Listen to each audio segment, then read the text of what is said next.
everybody, and welcome to episode 102 of All About African Violets. All About African Violets is musically sponsored by Ted Yoder. You can hear and purchase his great music on his website at tedyoder.com. It is also available from iTunes. Hi everybody, come on in. Come on into the sunroom and sit down. It's not sunny because it's Saturday night. I'm spending my Saturday night with you guys. It's been a group of absolutely glorious days here in Chicagoland. Fall started on Wednesday the 23rd, and you know, it's already cooled off a little bit. The temps are going down into the low 50s at night already. Some of the trees have, the tree in front, one of my trees in front of my house has already lost some of its leaves. We had so much rain earlier this year. It really affected a lot of the plants and trees in this area of the country. So I guess we'll see how it goes. I'm hoping we'll have some beautiful color here any day now. The cooler it gets at night, the faster the color comes into the trees. But fall is here, and it's my favorite time of year. It really is, for many reasons. I think not the least of which is I get to start wearing, pretty soon I'll be able to wear my favorite green corduroy shirt, but today I have a green t-shirt on in its stead. But soon you'll be seeing my favorite shirt again. And I have a lot to talk to you about today, so we're going to go right into tips and treasures. And I want to answer a few questions that were on the website.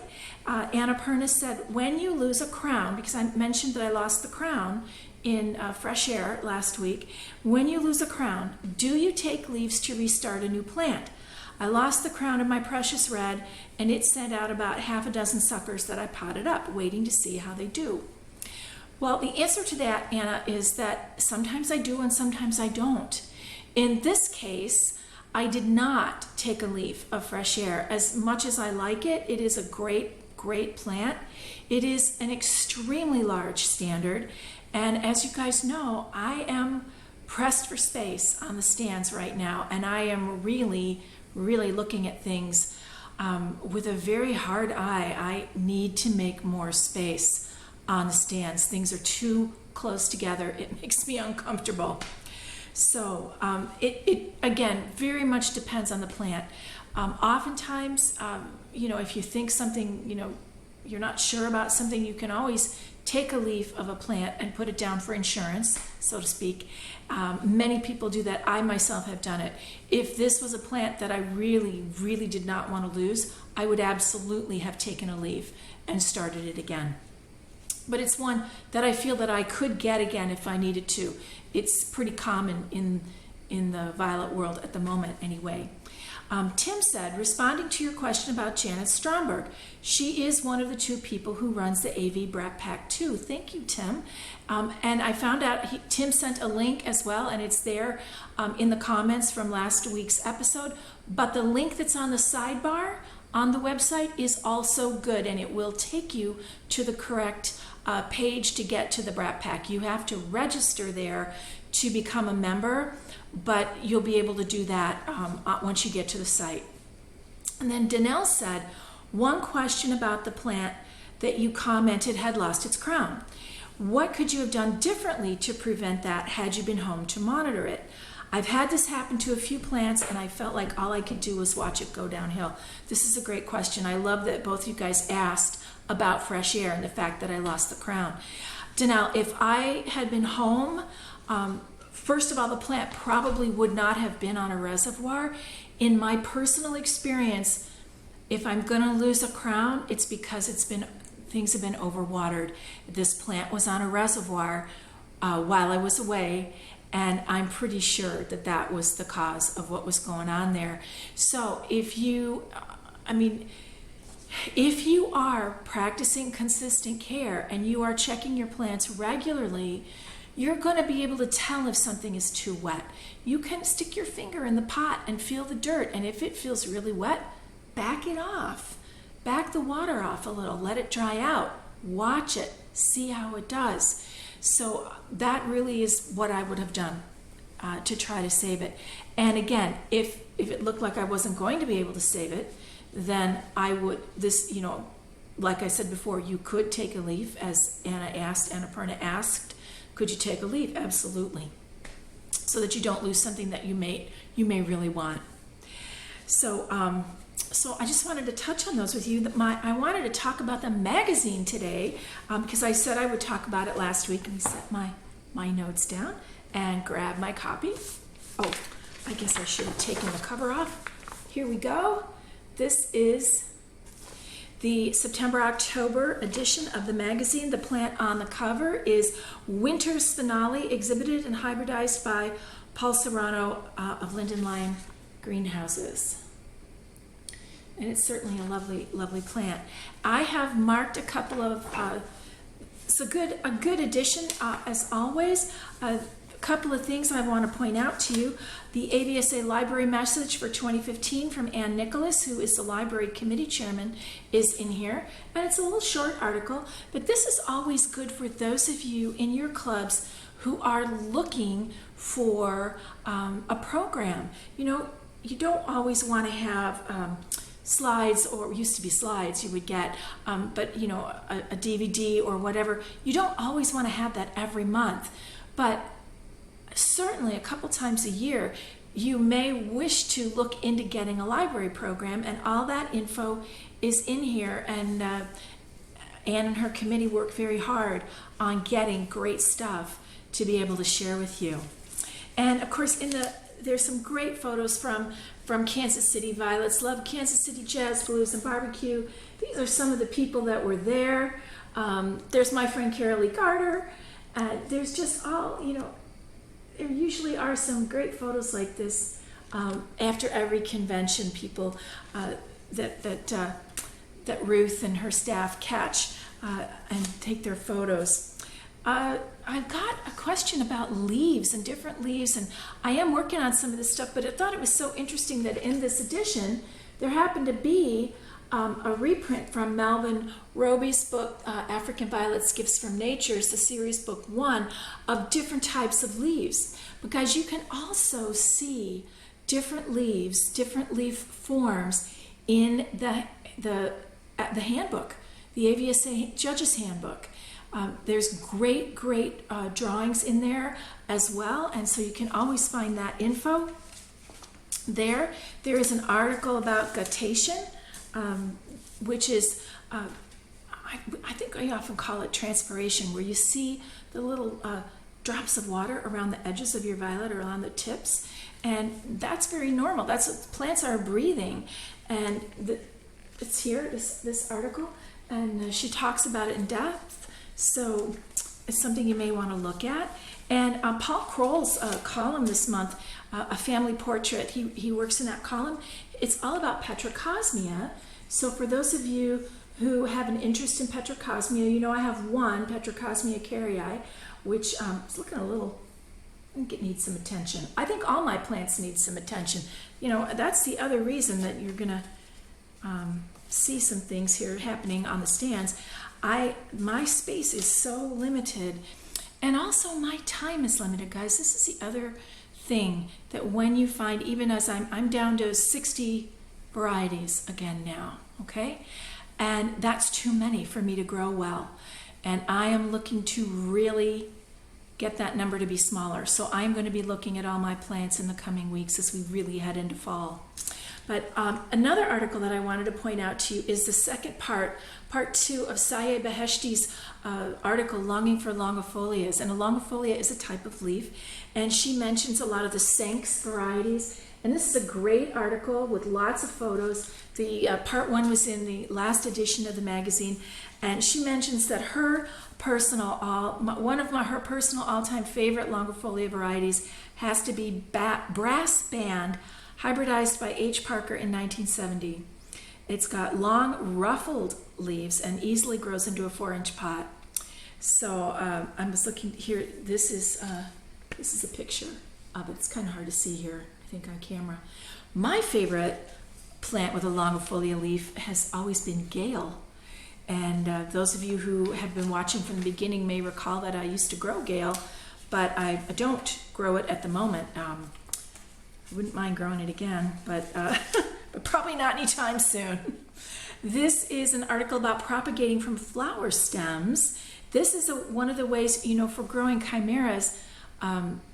People always try to, grow from a sucker, but usually you can also get them to come true from a flower stem. Now, I have never been successful propagating anything from a flower stem, but Ruth Colson, from her e-newsletter, The African Violet Way, this is a reprint, and the whole thing, she's got photos, everything here.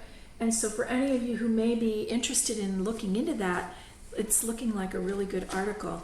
And then I love that we have some things other than just violets, some of the other gesneriads, like Paul's column about Petrocosmia. But this is an article on how to grow primulinas by Leonie Chirgwin. And now primulinas used to be called, oh my God, it just flew right out. I just looked over that, flew right out of my head. Chiritas, thank you, my brain. But now they were reclassified and they're called primulinas. So if you have an interest in these plants, this is another article that you're going to want to check out. And then there is one other article in here that I really want to draw your attention to because I think it's really important.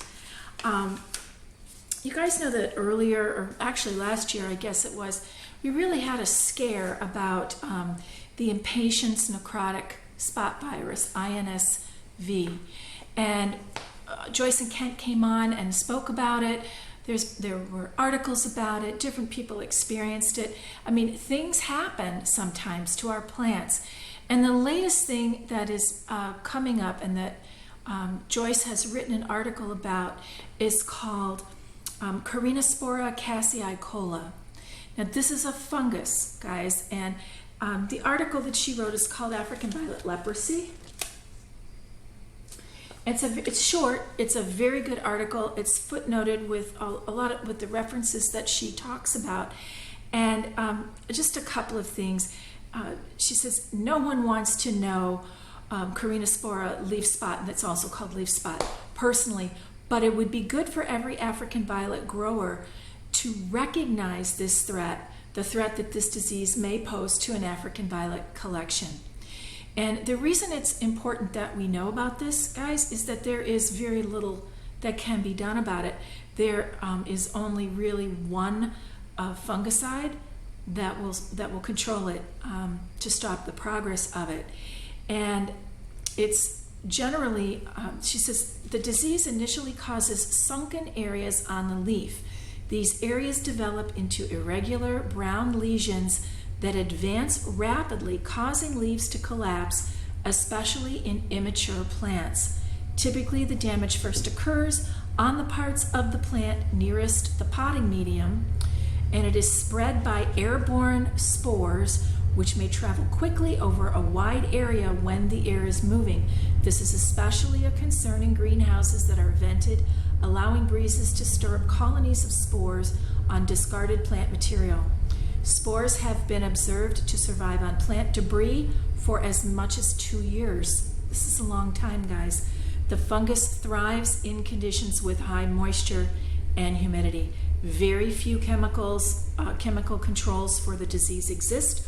One of the only products currently listed to treat Carinospora cassiicola effectively is iprodione, which the commercial name is Chipco 26019. Chipco 26019.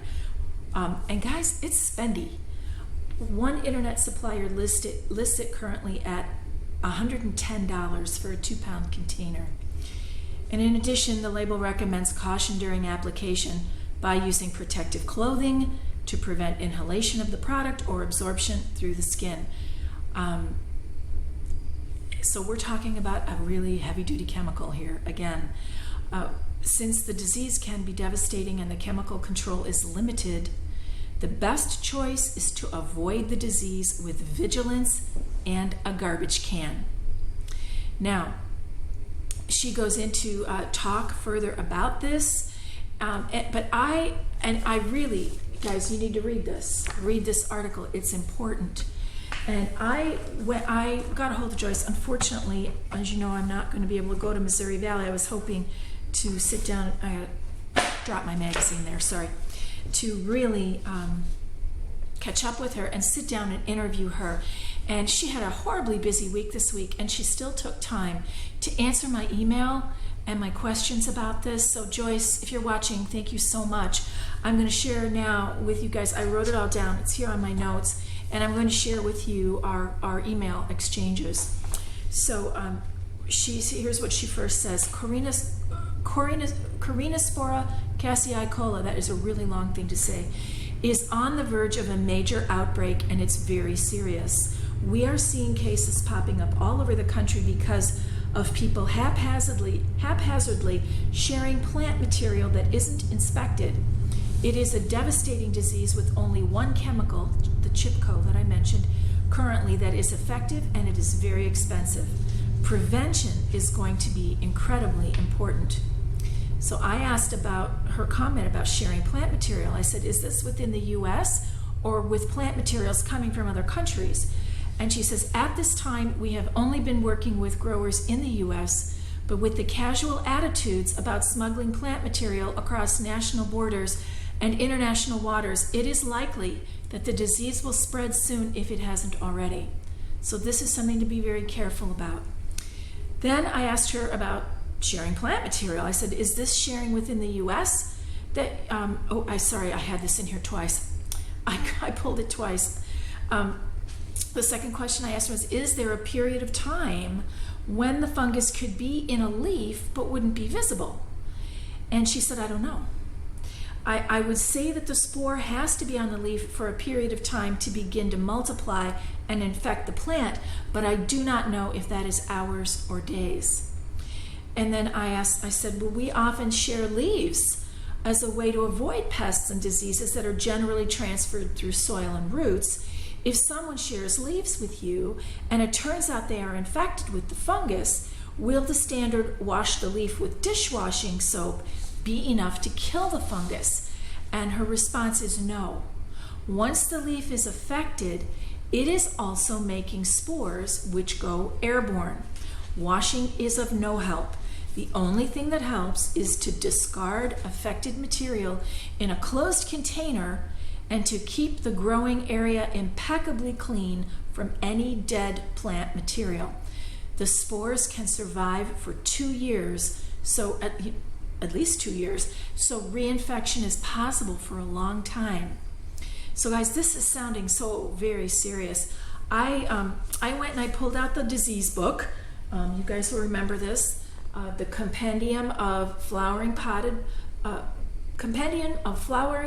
Plant Diseases by Marjorie L. Daughtry. This is available. You can find it on eBay or on Amazon. My copy was a used copy. It actually was an old library copy, you can see. And I can't believe I did not mark the page in here. What is wrong with me? I should have done that before I sat down. But in fact, hang on guys, I'll be right back. Okay guys, sorry about that. I should have marked all these pages before I sat down, and I thought I had done them all, but I didn't get them all done. But this is in the Compendium of Flowering Potted Plant Diseases. You guys have seen this before when we talked about INSV. And this is a disease that affects not only African violets, but hydrangeas, poinsettia, and a plant called catharanthus, of which I'm not familiar with it. But it causes spots, leaf spot, that makes sense, right? Here is a picture of a poinsettia. I hope you can see it. There are little brown spots on it. And then here are the African violet leaves. And it is hard to see, but they are pitted, and then they begin to die and get spots and die out. I'll give you a good long look there. And I'll just tell you a little bit what it says in here. The symptoms, this is on poinsettia. Let's see if I can find what it says on African violets. On African violets, irregular brown lesions on African violets. That's what it says.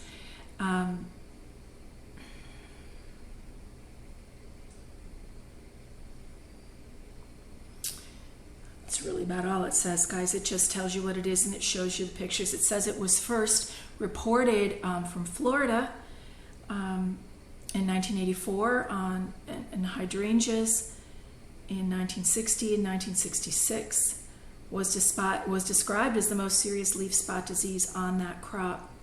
Oh, Catharanthus is vinca. Sorry, it says that here. And St. Paulia they're also vinca and St. Paulia are also susceptible. So I'm going to show this to you one more time.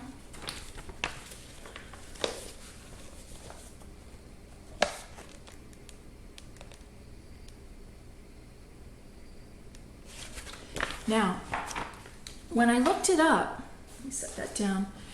I looked it up and I said, well, this damage looks very similar to what happens sometimes with overwatering or sometimes natural attrition. You know, a leaf will just get, it'll get wonky and then it'll dry out and look all crunchy and you have to take it off. I mean, that's normal. I said, this looks similar to that. And she said, it is different from the other diseases, but the symptoms are subtly different.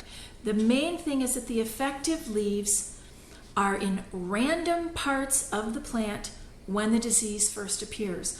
A leaf gets little pitted spots and then wilts and dries up. But it could be right in the middle section of the plant or at the edge. It could be anywhere. So it's random in the plant. She says, and if she saw leaf clumps or starter plants with that pitting, with symptoms that look like this, she said she would throw out everything. So I would throw out everything, even if there were only a hint of pitted leaves, and be putting the sick plants in a closed container to contain the spores. The plant becomes a spore machine rather quickly, and the spores are airborne, so they travel easily. Sanitation is critical, and when in doubt, throw it out becomes the mantra. Having lived with it, so obviously she and Kent have had some experience with this. Having lived with it, I would throw away any plant that had symptoms. We have the Chipco to use, but we treat after we've thrown away these days, she says. So guys, it sounds horrifying, and I'm not trying to awfulize this situation. I am just trying to bring this to your attention. I want you to pay attention. And, this is all part of having a collection of plants. Sometimes things happen, but this sounds like a pretty serious thing. And so we all need to be aware. We need to practice good plant room care and cleanliness. And we need to practice consistent care. And that means checking our violets regularly, daily, if possible. This last week for me, I just realized when I went downstairs to do the look at what's on the stands, I was praying that the straps down there weren't like this, because I was like, oh my goodness, I don't think I was able to get to the basement this week. They were thankfully still on reservoirs and they were okay. But when I got down there, and you'll hear me say this, I really noticed that funky looking glassy back side of the leaf on Angela was back on some of the leaves. And so I don't think it's obviously anything like this, but since I often say this, I have to practice what I preach. So when in doubt, throw it out. So you'll see that Angela is not there anymore. Besides which, it wasn't blooming, and there was no evidence it was going to bloom again ever. There was nothing on the new leaves. I was like, what's going on here? Anyway, it's really important, and I want to draw it to your attention. This is all part of good grooming, good growing, taking good care, keeping your growing area clean, washing your pots, washing your tools, using bleach on them if you need to. If you have any evidence of anything, you just need to be careful, guys, and we all need to keep our growing areas clean and be on the lookout, okay? And when in doubt, throw it out. Kent Stork when I interview someone, ask them what their favorite tool is in their plant room, and Kent always says it's the garbage can. And I gotta say, he's right. He really is right. So anyway, it's time to take a look at what's on the stands. So some of the things that we talked about last week, you're going to notice that I let some things go to their great reward, and I am continuing to attempt to make space on the stands. And so go take a look, and I'll see you on the other side.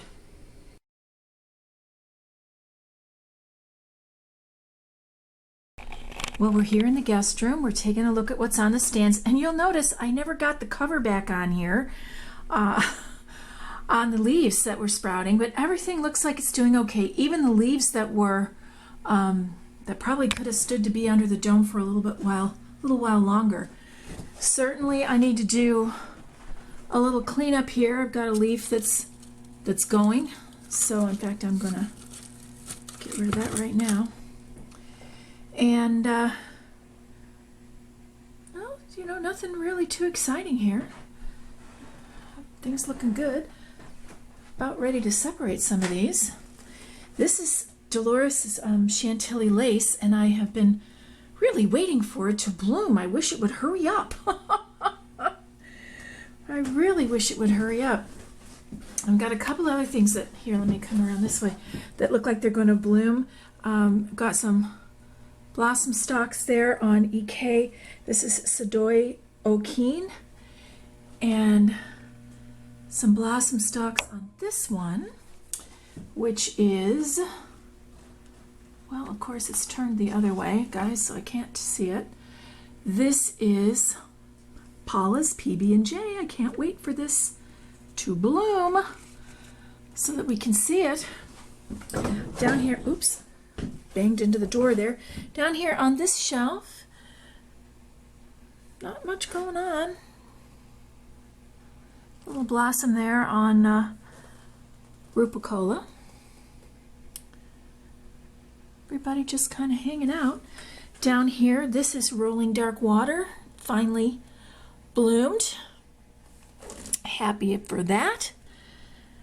Happy. This is Dancing Trail, guys. This is the first time that one has not croaked on me. I'm kind of excited about it. And again, you saw this last week. That is Ace of Diamonds. Everything looking pretty good here. Let's go take a look in the basement. Well, here we are in the basement, and you can see that DS Black Magic is still blooming, and it's really beautiful. Heartland's White Gold still desperately needs to be repotted. Texas Hot Chili is just sitting around, and Angela is gone. And I made that choice because, again, I am limiting my collection, and that wonky look on those leaves came back on Angela. So I've decided to go with when in doubt, throw it out. I really don't think it's anything bad. I mean, the plant was looking just fine, except for the undersides of the leaves.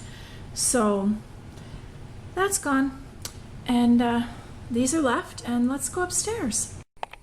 Okay, we're up here in the sunroom, and as you can see, a few things trying to bloom. That's Cajun's McKenna Trail.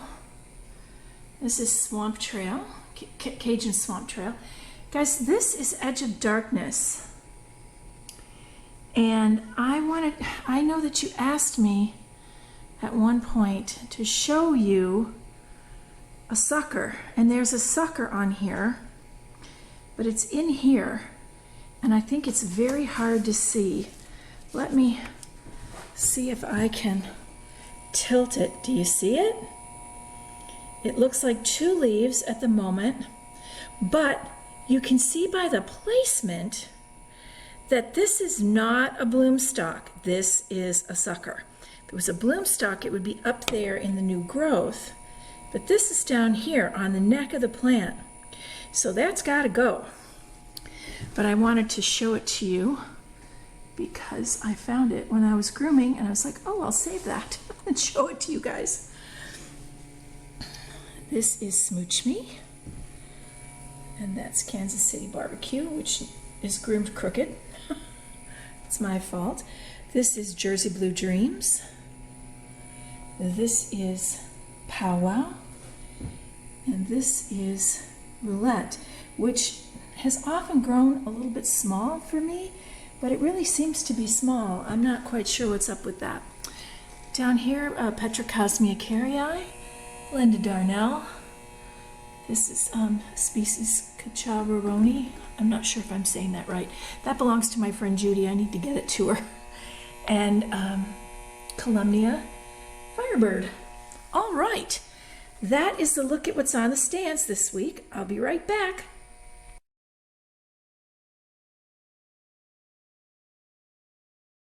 things are looking pretty good. I did look at everything very carefully. All those little clumps of new plants that are ready there, I looked at everything and nothing looks crazy. But you did notice that I took a leaf off of, if I'm not mistaken, it was next to Melang Skies. I'm not sure which plant it was, but it was a variegated leaf that was half dead.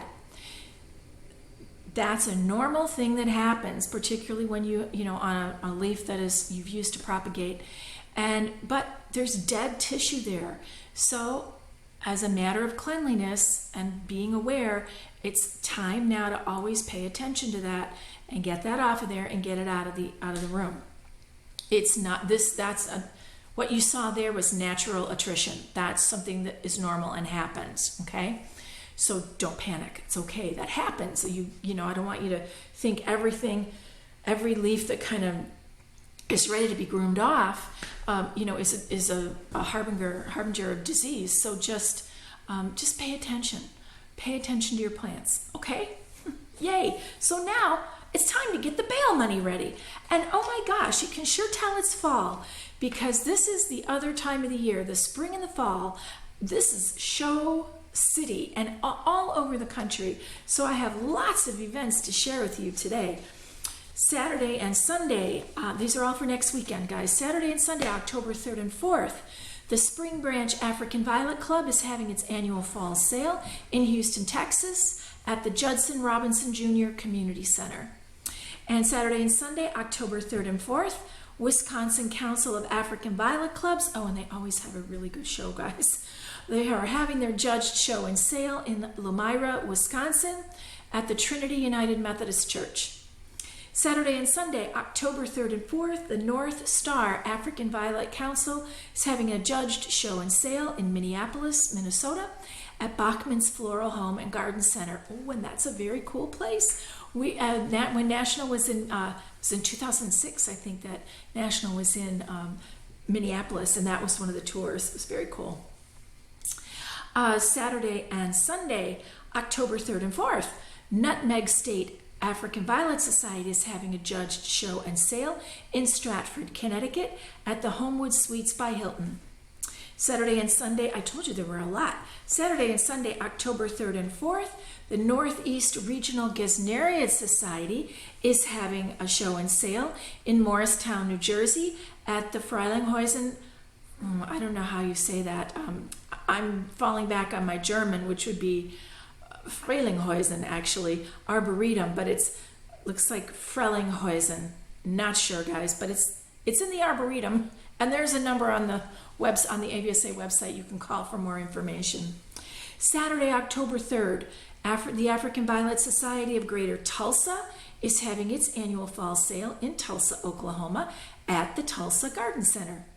And also Saturday, October 3rd, the Michigan State African Violet Society is having a display and sale in Ann Arbor at the Matai Botanical Gardens. Saturday, October 3rd, the St. Paulia Society of Tacoma is having a judged show and sale in Puyallup, Washington. Hope I said that right, at Watson's Nursery. So lots of places for you to go if you are anywhere near any of these events. I mean, we're talking Texas, Wisconsin, Minnesota, Connecticut, New Jersey, Tulsa, and Washington State. I mean, we're talking all over the country this weekend as well. If one of these events is near you, I encourage you to go. Have some fun, meet some new friends, maybe get a plant for your collection, you never know, but have a great time. So I've been a talking head this week, but I really wanted to spend the time with you on the Carinospora cassiicola stuff because it's really important, and try to be aware and share the news, and share that info when there's stuff that I think needs to get out. So it's time to keep moving forward, as I said. So thank you for joining me this week. Thank you for coming back. And I hope that, I should probably tell you, I always forget to do this, that the podcast is always available on the website, and it's also available from iTunes. You can subscribe there. And we also have a Facebook page where there is a link posted every week. You can always click that link. It'll take you out to the website. to see whatever the newest episode is. And I encourage you to join us on Facebook. Often there are great posts and things made by different members of that group, and you can always get some info there. You can always ask me a question there. You can always ask a question on the website. If I don't know the answer, I'll know someone who knows, and I'll find out for you. Anyway, again, thank you for joining me. I hope that your days in the coming week will be filled with all the things you love. Good growing. I'll see you next time.